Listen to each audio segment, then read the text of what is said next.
Bila kita cerita tentang Empire British, ada satu slogan yang paling terkenal.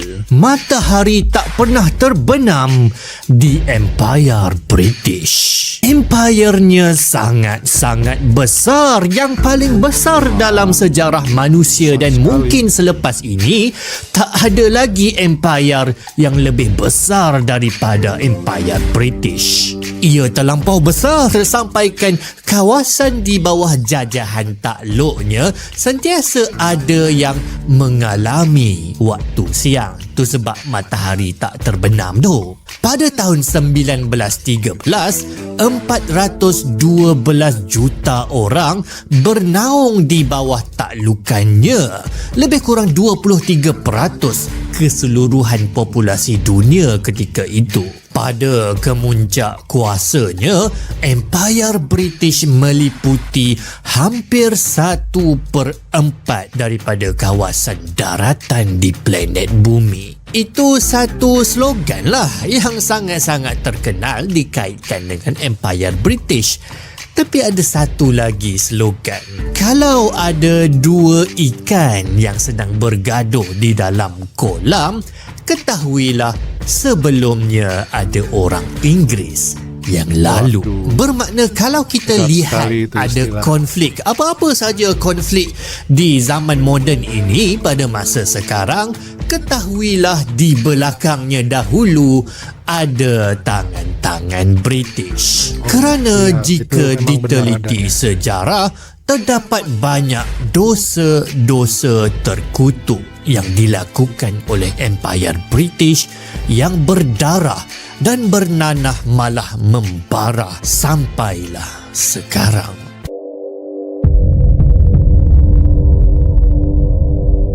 Cuba korang ingat dalam kelas-kelas sejarah korang, kalau korang tak tidur lah, macam mana kita belajar tentang sejarah kita yang pernah dijajah, dikolonisasi oleh Empire British. Kita diajar bahawa kolonisasi ini bawa banyak masalah kepada kedaulatan negara kita.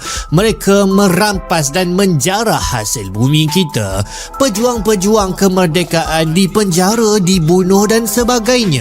Penjajahan ini membawa banyak kesan buruk yang kita belajarlah dalam kelas-kelas sejarah. Tapi macam mana anak-anak murid di negara bekas penjajah ini belajar, diajar tentang empire mereka dulu? 180 darjah dari kita terbalik. Mereka belajar bahawa empire mereka itu adalah baik, dan bukan itu saja, mereka menjajah, mengkolonisasi negara-negara lain itu sebenarnya adalah bukan setakat baik, malah mendatangkan kebaikan kepada negara itu sendiri. Sebab itulah adik kakak, pakcik makcik, orang yang buat jahat ni, mereka tak anggap diri mereka sebagai penjahat yang jahat mutlak 100% jahat. Penjahat akan letak apa-apa sahaja alasan moral untuk menjustifikasikan kejahatan yang diorang buat. Diorang pergi bom puluhan ratusan ribu orang di negara lain. Apa alasan moral yang diorang kata? Diorang kata bahawa itu semata-mata nak mempertahankan diri.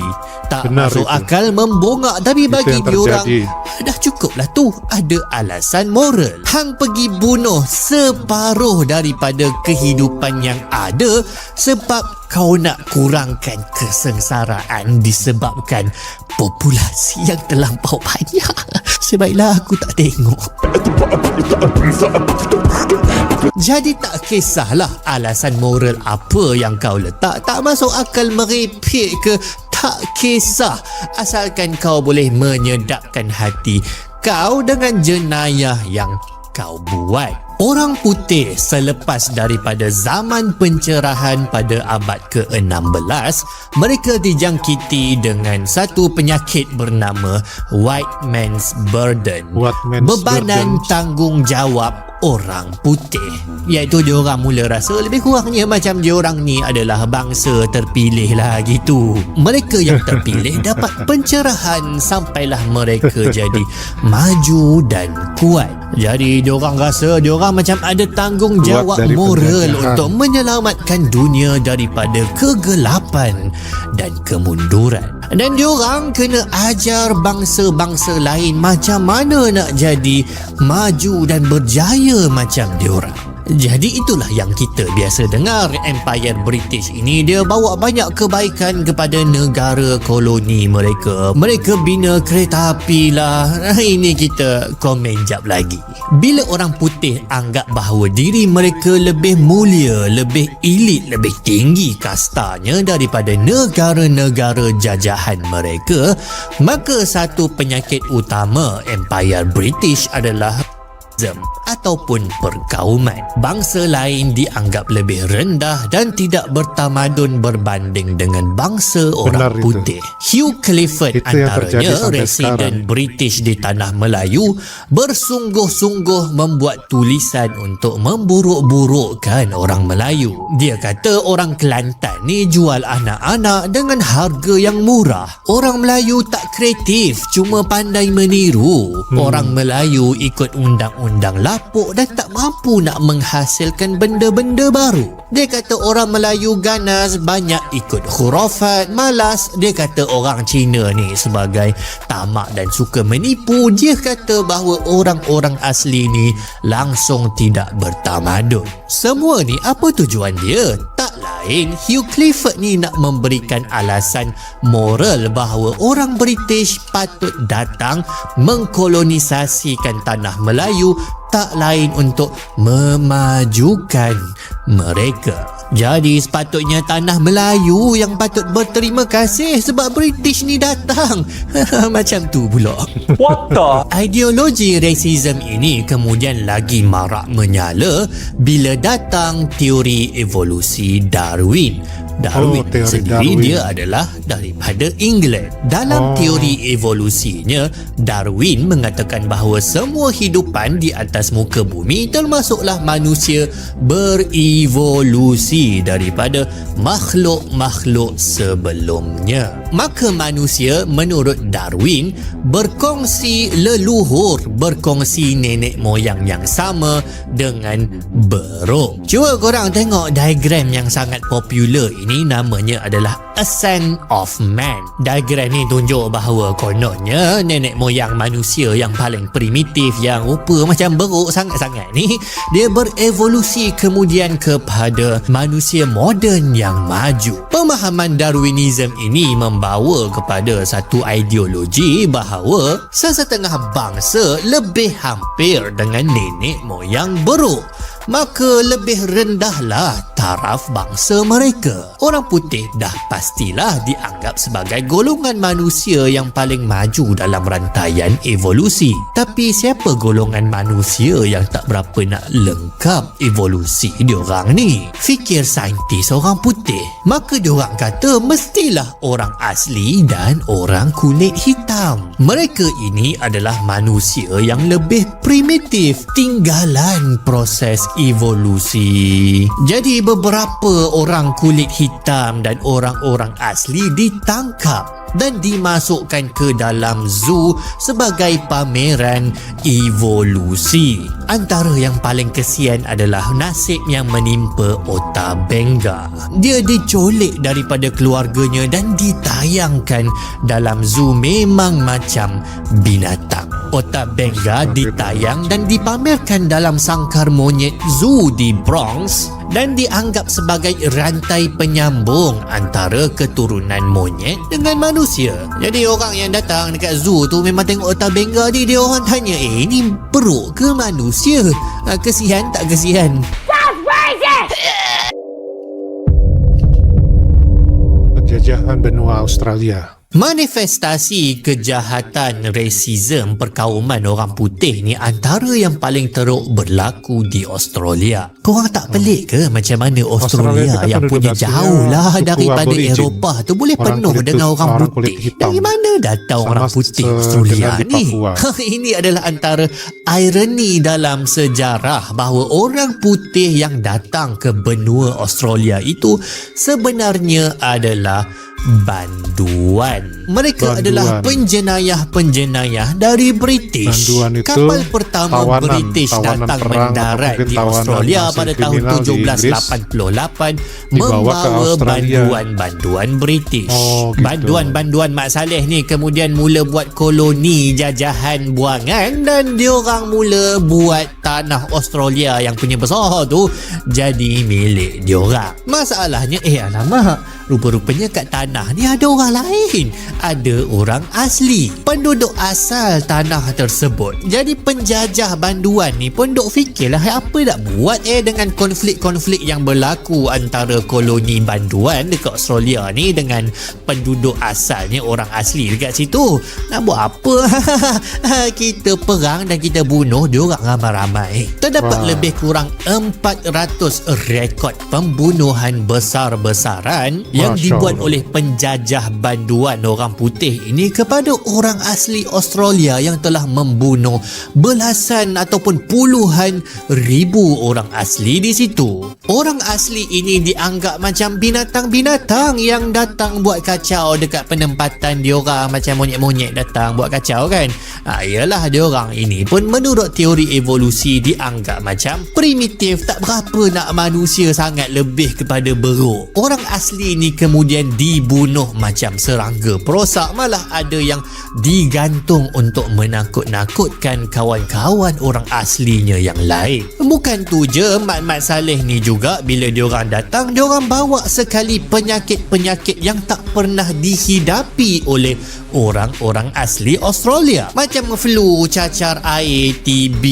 Immunity orang-orang asli tu tak dapat nak lawan penyakit-penyakit ini, maka mereka jadi pupus. Benda paling dahsyat yang penjajah ini buat kepada Australia bagaimanapun adalah apa yang dipanggil sebagai generasi hilang, the lost generation. Diorang culik anak-anak orang asli besar-besaran daripada keluarga diorang, iaitu sebelum anak-anak orang asli ni sempat belajar tentang tradisi dan cara hidup kumpulan mereka. Diorang kemudian Kristiankan anak-anak orang asli itu dan dipaksa diajarlah untuk hidup macam orang putih.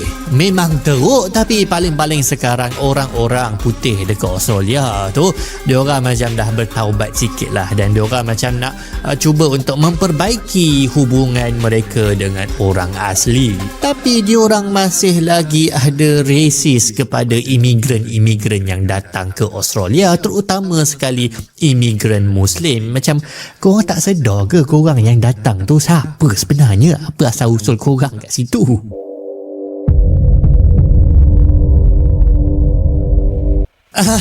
Pecah dan perintah.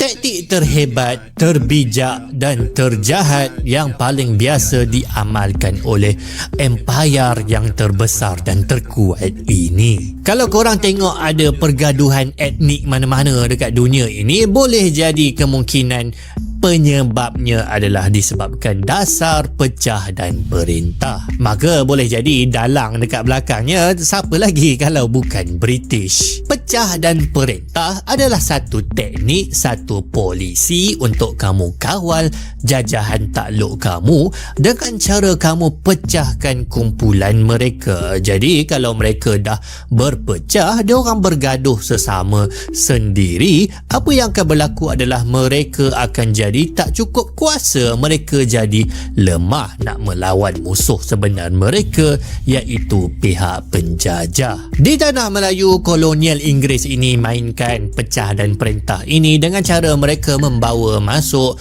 imigran India dan China. Kemudian mereka pisahkan kaum ini dengan pengkelasan yang berbeza-beza. Orang Melayu sebagai penduduk asal dibiarkan untuk duduk di kampung-kampung, bekerja sebagai petani petani, pesawah ataupun pegawai-pegawai rendah. Ini yang Orang terjadi Cina di pula Malaysia, diletakkan bertumpu di kawasan bandar. Mereka jalankan perdagangan dan pelombongan. Orang India diletakkan di estet dan ladang-ladang getah untuk berladang. Hasilnya jadilah jurang ekonomi, sosial dan politik yang sangat-sangat besar antara kaum. Maka ini telah menyebabkan beberapa siri titik-titik hitam berdarah, iaitu pertembungan sesama kaum di tanah air kita ini yang kita tak nak berulang. Tapi alhamdulillah, hasil daripada toleransi dan persefahaman antara kaum, kita taklah tengok sampai sekarang berlaku lagi krisis yang sampai menyebabkan darurat, iaitu pertembungan sesama kaum ni. Kita tak berapa nak nampak lagi dah. Alhamdulillah, kita harapkan benda itu tak akan lagi berlaku selagi mana kita mengamalkan toleransi dan persefahaman antara kita. Tapi di tempat lain yang telah mendapat suntikan virus pecah dan perintah British, keadaannya tidaklah sebaik Malaysia. Pembantaian Muslim di India. Situasi pertelingkahan etnik menjadi semakin parah baru-baru ini di India. Antara ikon utama dan terbesar pertelingkahan antara Muslim dan Hindu di India adalah Masjid Babri. Masjid Babri yang dibina pada abad ke-16 di Ayodhya dimusnahkan oleh gerombolan Hindu pada 1992 dan ini mencetuskan pergaduhan besar-besaran komuniti Hindu dan Muslim sehinggalah menyebabkan ribuan nyawa terkorban. Tempat runtuhan Masjid Babri ini kemudian digantikan dengan kompleks kuil Ram yang sangat-sangat besar dan grand yang baru-baru sahaja siap dibina pada tahun 2024. Tahun ni, puncanya adalah sebahagian orang Hindu menganggap bahawa Masjid Babri ini dibina di atas tapak runtuhan kuil legenda tempat Dewa Rama dilahirkan. Diorang anggap bahawa orang Islam dulu datang dan menjajah dan kemudian meruntuhkan kuil Rama ini. Lepas tu orang Islam buatlah Masjid Babri ke atas runtuhan kuil tu. Padahal sejarah mencatatkan bahawa sebelum 1750 lagi, orang Muslim dan orang Hindu hidup dengan aman di Ayodhya tersebut. Malah berdekatan dengan Masjid Babri itu sendiri adalah satu kuil yang dianggap tempat kelahiran Dewa Rama itu sendiri. Tak ada pergaduhan, mereka hidup aman. Maka siapa yang pertama yang kata bahawa Masjid Babri ini dibina di atas runtuhan kuil sampai mencetus pergaduhan Muslim dan Hindu? Siapa lagi? British. Montgomery Martin adalah yang pertama menanam bibit kebencian antara Hindu dan Muslim supaya pihak British dapat memerintah dan menjarah hasil bumi India dengan lebih mudah bila masyarakat berpecah. Apatah lagi Muslim di bawah Empayar Mughal adalah pihak yang berkuasa tentera, sedangkan Hindu pula adalah majoriti. Maka British fikir, ini bagus. Kalau nak pecahkan kuasa, hang kena buat diorang bergaduh. Pergaduhan sektarian antara Muslim dan Hindu di India hanyalah berlaku setelah kedatangan British dan parahnya masih bernanah sampai sekarang. Sebelum kedatangan British, India di bawah Empayar Mughal adalah kuasa besar dunia dengan 25% GDP dunia datang daripada India. Besar tu. Bila British tinggalkan India, India cuma hanya ada 4% daripada GDP dunia. Walau itu dia rompak negara orang. Jadi bila penjajah kata diorang menjajah, diorang mengkoloni untuk memajukan tanah taklukan mereka, itu membongak je. Semua kemudahan infrastruktur kereta api lah, dasar pendidikan yang diorang buat, semua itu bukan untuk kepentingan tanah jajahan langsung, bukan untuk kepentingan orang yang dikolonisasi, tak, tetapi untuk kepentingan British. Dasar-dasarnya semuanya untuk menguntungkan penjajah. Bagaimanapun, antara nanah dan kanser tinggalan British yang paling menyakitkan dan yang paling menyedihkan adalah apa yang diorang buat kepada Timur Tengah.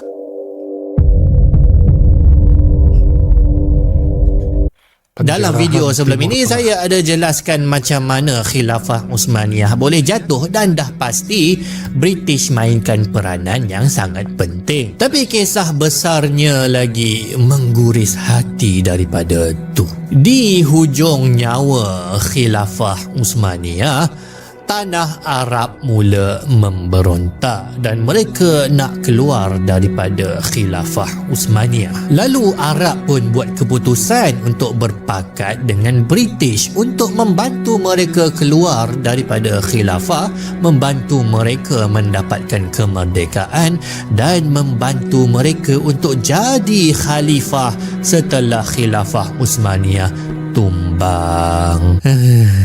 Ya, sangat-sangat sedih. Maka Britain pun setuju orang Arab dengan hang tolong kita orang jatuhkan Khilafah Uthmaniyah.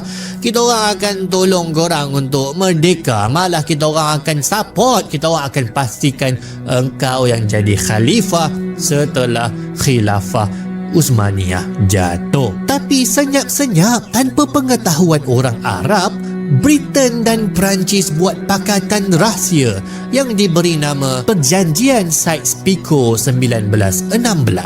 Diorang jarah dan diorang bahagi-bahagikan wilayah Uthmaniyah sesama diorang macam potong kek. Jadi bila kau potong sesuka hati negara-negara, dah pastilah macam-macam lah jenis konflik yang akan berlaku. Tapi daripada perjanjian ini juga bermakna Britain buang janji diorang dengan orang-orang Arab masuk dalam longkang. Dunia Arab dan dunia Islam dah kena game. Setahun kemudian berlakulah perjanjian Balfour antara Lord Rothschild dengan Britain. Lord Rothschild merupakan penaja utama gerakan Zionism. Dengan ini Britain akan mewujudkan sebuah negara Yahudi di Palestin.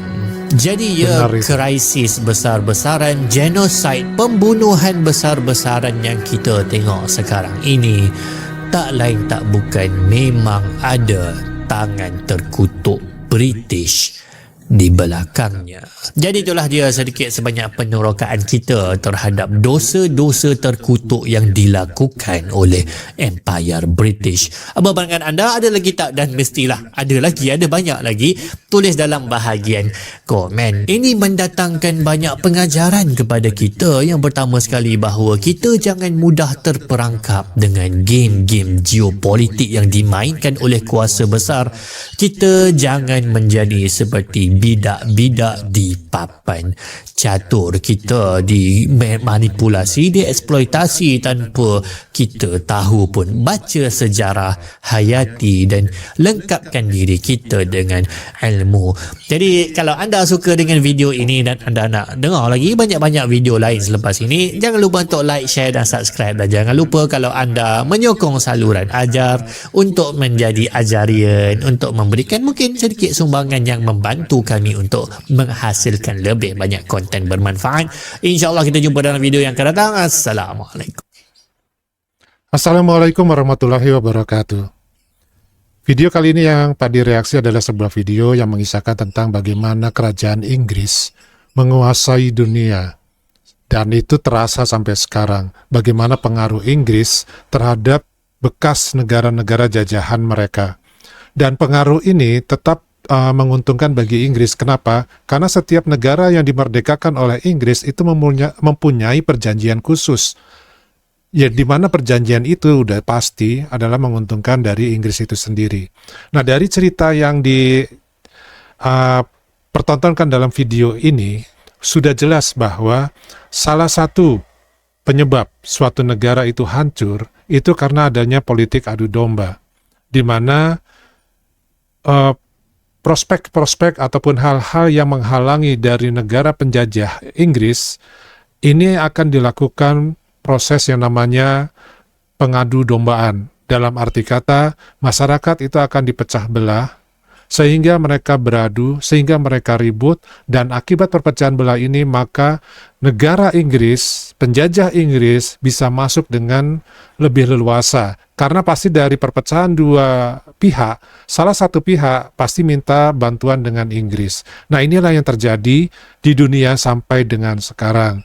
Contohnya adalah yang terjadi di dunia Arab sekarang yang lagi perang. Ini jelas-jelas menunjukkan bahwa memang di balik layar, di semua negara yang dijajah oleh Inggris, itu pasti adalah ada kehendak, ada keinginan dari Inggris itu sendiri.